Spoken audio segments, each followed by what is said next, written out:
Tamutu. Fantastic. It is the last episode of this season of the Matamutu podcast. And if you've been listening since episode 1, you know that this season we've been tackling the foods that people actually love to hate. I don't know if there's a more divisive food in this world than tripe, or we call it matumbo. And in the same vein also, the African sausage, aka mutura. So to discuss this topic with me today, I have Shahid. Karibu sana. Thank you so much. It's a pleasure being here. And last episode, so you're going to end it on a really high note. Absolutely. Awesome. And just tell us a little bit about yourself. Before I do that, thanks for the opportunity, man. It's a pleasure meeting you, James. And I'm a foodie. I love to eat, and that's what I do full time. I eat and I travel to eat. In my next life. Yeah. In my next life? Yeah. I want to be like you. So Shahid will actually tell us a bit more about his foodie travels a little bit later on in the episode. But now let's just take this step by step. I think if you're talking about stomachs, let's start with matumbo, right? Yeah. It is the edible stomach lining of wild or domesticated animals. So you have your sheep, you have your goats, you have your cows, of course. Yes. But it could be a giraffe, it could be an eland. There's many stomachs out there. Yeah. But now the word tripe usually refers to beef tripe. And across the globe, it's been eaten through the ages. Wherever people have been eating beef, they've been eating tripe. Yeah. And you have dishes that involve some form of tripe in almost all countries. From the andouille sausage to the menudo to the tripas. You find folks eating some form of tripe everywhere. Yes. And do you eat or like matumbo? Yes, I mean I love matumbo. I love it. It's just I believe that I eat everything. Mm-hmm. Yeah, and it comes to matumbo. It's what can I say? It's either you love it or you hate it. It's straight up. There's no in between. At all. You know. And in terms of matumbo, what can I say? Everybody cooks it differently. Yes. You know, that's the beauty of it. Yes. So if you go and generally it's found on local vendors. Like very few restaurants offer it as a proper meal on their Absolutely. menu. Well, now that we are quote unquote gentrifying matumbo, you do find it a bit more in the upper class. You do, because trust me, there's a short story over here, because I went for a function. It was a really upper class function and everything, and surprisingly they were like, it's a barbecue, choma and everything, and there was matumbo on the menu. Really? Yeah. Interesting. And I believe like it turned heads because everybody was like, what? Matumbo? What do you and mean? The ladies, the guys, everybody was so excited, and some of them were like, trying it. Others were like, yo, this is like, I'm finding it like a towel, and like the texture is very different, and so everybody had their perception and everything. So it's something, as we said, you either love it or you hate it. Yeah. Do you remember the first time you ate matumbo? Yes, I'll tell you that. I ate it. It's yonks years ago. I'm 41 now. Oh wow! I ate it when I was 16 years old. So that's that day. Yeah, that's many years ago. And that was on the road. Because those days my dad was a truck driver. Yes. So he used to drive trucks, and we used to travel across. And during holidays, I used to hop onto his bus. Yes. Onto the truck, and those days trucks, they had a bed behind. Yes.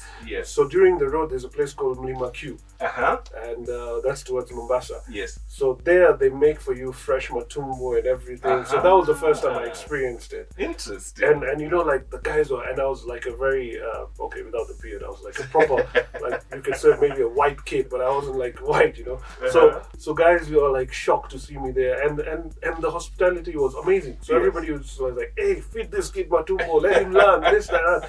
So that's how I was introduced to the culture. Interesting. And I loved it. Okay. Yeah. I think for me the first time I had matumbo must be when I would say maybe about 10 years old. Wow. And it was at my uncle's house in Kisii. Okay. And I remember that before I had that matumbo, I was so scared. Because like, what is this thing? Okay. Why does it look like that? I don't understand. But they had a way of making it that you would even forget it's matumbo. It was so good. True. I think the secret was Simbambili curry powder. Yeah, it's like everybody has their own special recipe of a matumbo. Yes. And yeah, it does look intimidating, I'll tell you that. Absolutely, It does, yes. absolutely. Now, organ meats actually tend to be highly nutritious, and matumbo is no exception. It's low in calories, but it's loaded with very important nutrients that your body needs to thrive. You have protein in one serving. You could have about 17 grams of protein, 5 grams of fat, and less than 150 calories. So if you're on a weight loss diet, low calorie diet, that's what you need to be eating.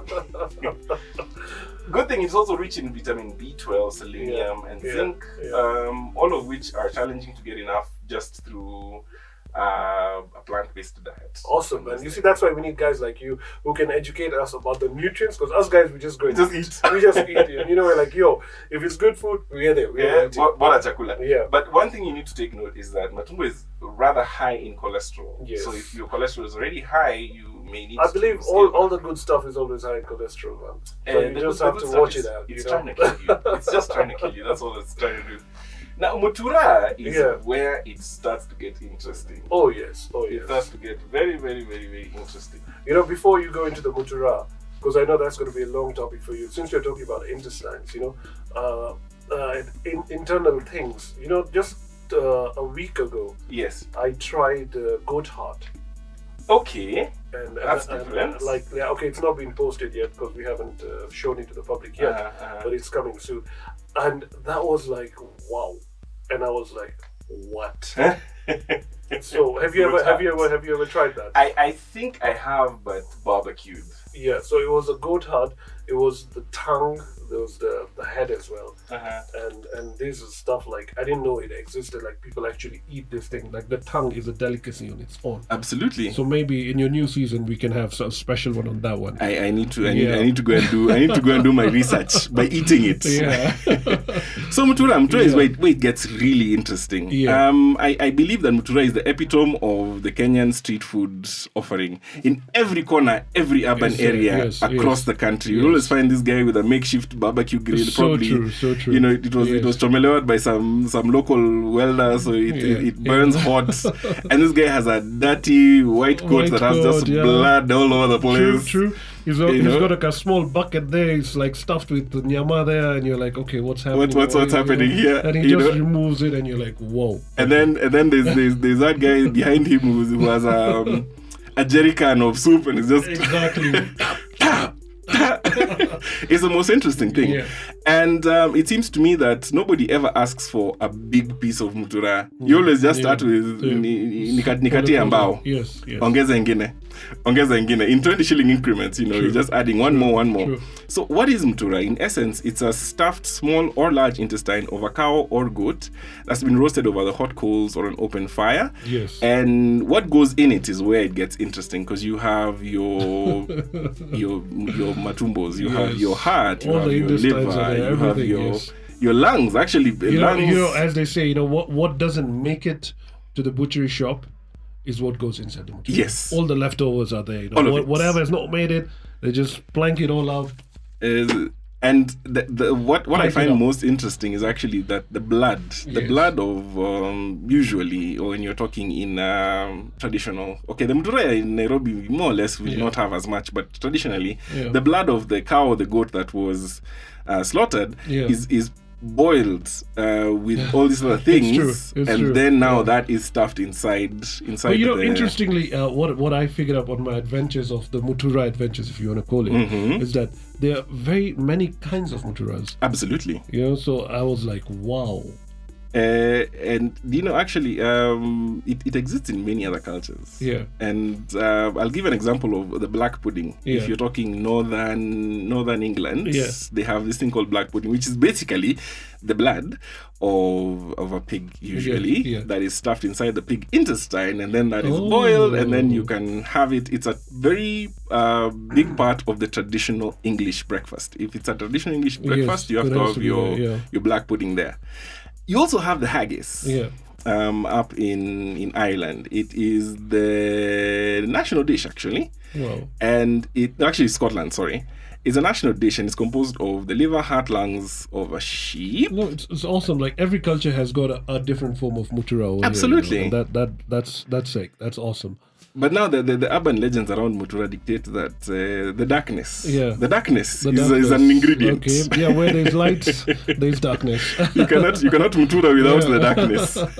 And also, the dust of the roadside is also an integral ingredient. True. And it's not Mutura if it's not chili. Yeah. The chili is also a very big part of it, you know. So now it was very difficult for urbanites during the first COVID lockdowns to get them to because you have a curfew of 7 p.m. The sun hasn't even gone down, and guys was like, how do I get my Mutura? Yes. But you know, somehow we all survived. So do you eat Mutura? I love Mutura, you know, and I'm like, wow. As I was telling you, know, that the adventures of Mutura have taught me, like, there are many kinds of Muturas. Yes. So the beauty about the Mutura is, like, every person who cooks it on the street cooks it differently. Yes. Everybody has their own way. Because the other day, I've eaten a Mutura which was worth 2,500 shillings in a high-end restaurant. How? I know I'm not allowed to mention the restaurant's name, but that Mutura was 2,500, and it just came, and how it was presented and everything. It was like a proper coiled. It looked like a big ass German sausage over there. Yes. And bro, I was blown with the taste. Absolutely. It was like, wow. Now when people saw it, they're like, oh no, that's just a sausage and this and that. But you can't say until you actually taste it. Yes. So that was like a 2,500 for that Mutura, and you're like, okay, it was absolutely worth it, because it was like the taste was completely different. And then when you go down the street, you get a Mutura that is like a mince meat kind of a Mutura. Yes. You know, that's now, it's not like the bloody sausage or something. No. It's very dry, you know? Yes. So it's crumbly. Even the guy is chopping it, and you see the crumbles falling off, and you're like, wow, you know? And I think it's psychological, as you said, you know, you just want to go like, bow, 20. Yeah, but you end up eating more that way, you know? I feel like, because I think once you see the whole lump sum in front of you, you'll just be like, that's it, that's enough. But when you go little, you end up eating more. Yes, so, absolutely. Yeah. So then there's another Mutura which is it's like a proper bloody Mutura. It's like completely wet one, I could say that. You know, as soon as the guy is slicing it, you see the blood spilling out and everything like that. And recent, I had a Mutura which was like, it wasn't finely, what can I say, grated or minced or something, because you can actually see the chunks of the stomach and everything, you know. So I was like, okay, I didn't like that much. I didn't like it that much, but my colleague loved it. But I was like, okay, you know, maybe I'm too used to the other type of the Mutura. Yeah, probably. Yeah, and as you said, you know, Mutura, it has to go with a kachumbari with it. Yeah. Kachumbari has some chili. Yeah, and that's even the art of just dropping the salt on it, that makes a big difference to the taste. Absolutely. I think the first time I had Mutura, it was at a upscale restaurant. Yeah. I will not lie. Yeah. But it wasn't that one for 2,500 bob. I was like, hey, what? Yeah. I liked it. I liked it because they'd done a very good job with spicing the stuffing. It was very nicely spiced. It wasn't too chilly, but then it wasn't just bland. Yeah, right? I think you know, these high-end restaurants who offer Mutura, they actually they kind of transform it into kind of a gourmet cooking. You know. Yes. They spice it up. They take it to another top notch, another level. I guess that's why they can charge a premium price for it. Possibly. Because the taste changes, and it's a huge difference. So what tends to make Mutura and Matumbo rather unpopular is both the visuals and the smell. A lot of people really can't get past the visuals of the Matumbo. Yes. You know, whether it's the blanket one or the one that looks like a honeycomb. They can't get past that. No, but personally, if you tell me to choose between a Mutura and a Matumbo, I would go with a Mutura. Interesting. Yeah, I can eat like Mutura anytime. But Matumbo is like, I have to be ready for it, you know. And you know, I have to be prepared psychologically. I'm gonna eat stop this. that thing. You know, if you don't actually wash the Matumbo properly, the smell, oh my God, it just puts you off. My aunt was coming to stay with me. This is like 2017, right? Yeah. She was flying in from India, and she was coming to stay with me. So I had given somebody the key to my house so they could prepare the room and all that stuff. Yeah. And then what happened was that one of her sisters came and came with matumbo, right? Ooh, okay. And started to cook it. And I showed up like half into that cooking process. I could smell the matumbo from outside the house. Yeah. Oh. From outside the house. Yeah. I was like, okay, what's I can just happening? imagine. What's happening in my house today? You're glad that the neighbors did not call on you, man. It was so terrible. It was so terrible. However, when that matumbo was ready, it was rather tasty. Tasty, yeah. It was rather tasty, but you know, they say that the longer you cook it, the tastier it becomes. yeah, it's near impossible to actually overcook matumbo. Yeah. It's near impossible. So just boil that thing. So, some people, they say, leave it overnight, and it's as everybody has their own Their own method of doing it, yeah. Right, and now it's time to segue into my favorite segment, that is the guest questions. Woohoo! Ooh, okay. So, do you have an embarrassing mutura or matumbo related story? I'll tell you it's not embarrassing as such. It's just that I went once to a street vendor. Yes. Somewhere in Kayole sites. Yes. And the guy was selling, like, I was told he's like the best in the best intestinists, as you can call him, So I'm like, okay, you know what? Let's go have it out. All right, the matumbos are, but the intestines. The guy was grilling the intestines just on its own, like no marination, nothing. It was just as they say, kavu. Bro, I was on camera and I took the first bite and I was like, oh no, like that did not go down well at on camera. It was like, it left a bad smell in my mouth. Oh no! And it was like so rubbery and chewy. And if you look at it, it's just intestines, just white stuff curled up, and that's it. And the guy is telling me that is his most popular seller. How? I'm like, how? Exactly. Okay, now that's that. I feel triggered, and I don't eat intestines as often, but I feel so triggered. Like, how? No, that was a stop for me, and I didn't have another bite. I said, "Yo, that's it. Let's move on to something else." Okay. Yeah. And I think for me, it's actually rather embarrassing. My father passed away like 5 years ago, and peace, thank you. And at the funeral, after the funeral. After we buried him, we went to have dinner. So for that dinner, there was matumbo. And everybody had the matumbo. Everybody. Oh. Fast forward 6 hours later. Everybody had stomach problems. No, the runny tummy, yeah? Every single person in the home. Yeah. Wow. Except the vegans, of course. Vegans. Right? But like the rest of us. They're protected. So, so it was hilarious because we were all trying to look for... Okay, at home we have a very specific stomach ailment remedy, which is ash. Yeah. And it works just like activated charcoal, right? Okay. Pulls out all the toxins. But then there's only one person who makes that ash and makes it good, right? So, and the supply was very kidogo. It was just like, a couple of teaspoons. So you had to now decide, okay, who's worse off so that you can give them this. The rest of you drink other herbal remedies. Who's going to the washroom more gets it. That was quite interesting. So what's a memorable, one of the best muturas or matumbos that you've eaten? I'll say the 251 was amazing. Was amazing. I mean, that was like, for me, it was a total high end. It was a whole new ball game. I mean, on the streets, you know what to expect and everything. It's like you're in a rush, you just want to chop a few and just move on. But that was like, wow, imagine sitting in a fancy restaurant, your cutlery is there, you're enjoying your drink and you're having a so-called mutura, which is for 2.5. Like, that was like, for me, that was like, wow. Okay. Even the taste wise, like it's like, as is, it's gourmet mutura. Yes. So gourmet that mutura. was awesome. Yeah. Okay, interesting. A question that was asked by our co-producer here. Yeah. How do you eat all that you eat? How do I eat all that? Yeah, I've added a few kilos, but I do work it out. It's a very common question I get, especially when guys see that, hey, uni muindi, there's that mentality, like, hey, this guy, he's a big Indian guy, a big beard, and well, the most common question I get is how do I eat with this beard without messing the beard? That was my next question, because like, it's a glorious beard. If you're not watching this on YouTube, please go to YouTube and see. He has a very nice beard. Thank you. So in terms of eating, I feel like It's something which I have trained my stomach to. Uh-huh. It's not something which has just happened, and it was all part of the plan. Yes. You don't just wake up one day and you're like, you know what, I'm gonna eat this. Tomorrow, No. tomorrow I'm gonna eat this. No. You have to do it gradually, pole and everything. And for the love of food, I love trying. I love experimenting. Okay. And you can say even the genetics play a good role. I guess I'm blessed with the height and everything, so it helps a lot. It helps. But the training is there. You have to train your tummy. Absolutely.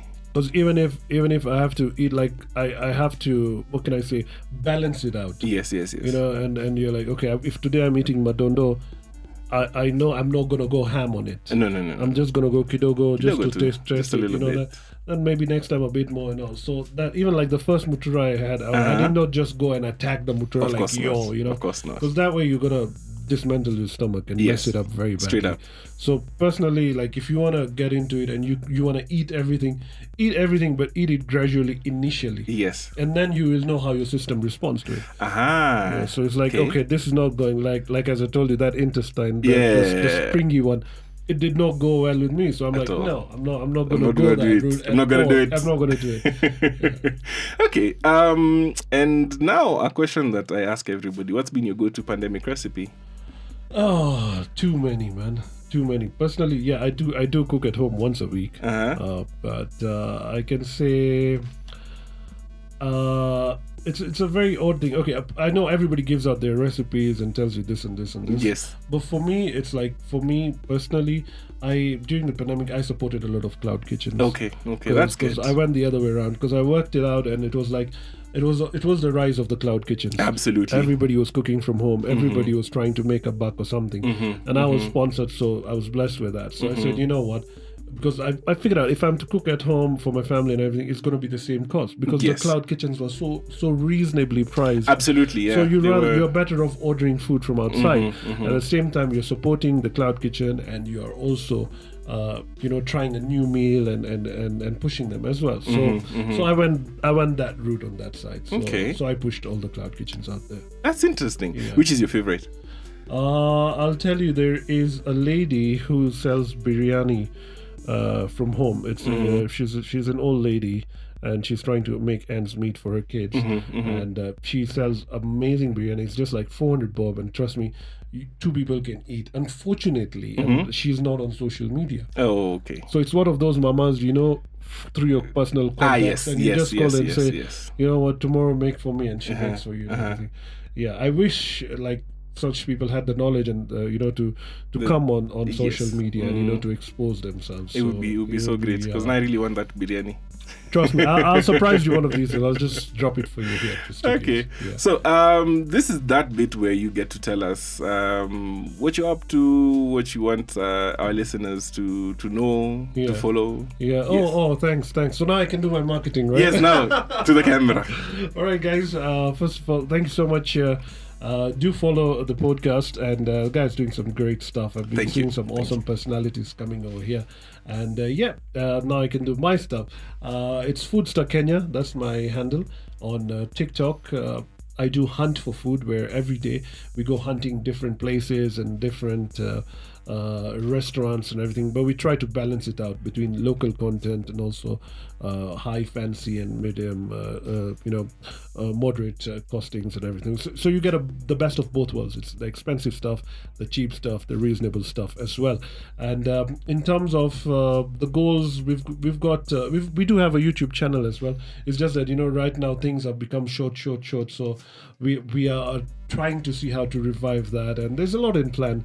End goal, maybe a restaurant, maybe I don't know what. Anything is possible right now with the current pandemic. Anything is possible. Absolutely. Yeah, so you never know. Just keep following, keep supporting, and just let's all grow together, and let's all push each other. That's it. Fantastic. Yeah. I'm going to have all his handles. They're going to be on the show notes. Please make sure that you go there, follow, like, share, everything. Yeah, follow, engage, guys. I do reply to nearly everyone, so please do engage. All right, and with that is the end of this season of the Matamutu podcast. I'm so sad.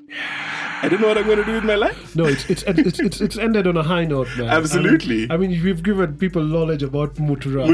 And matumbo. It's like a glorified street food for us, you know. Absolutely. Now, dear listener, don't fret because there's going to be a couple of bonus episodes coming out. So make sure that you've subscribed on your favorite podcast player so you don't miss those ones.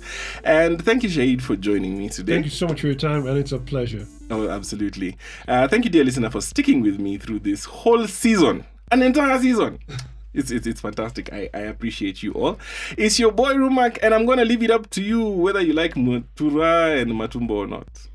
Thank you.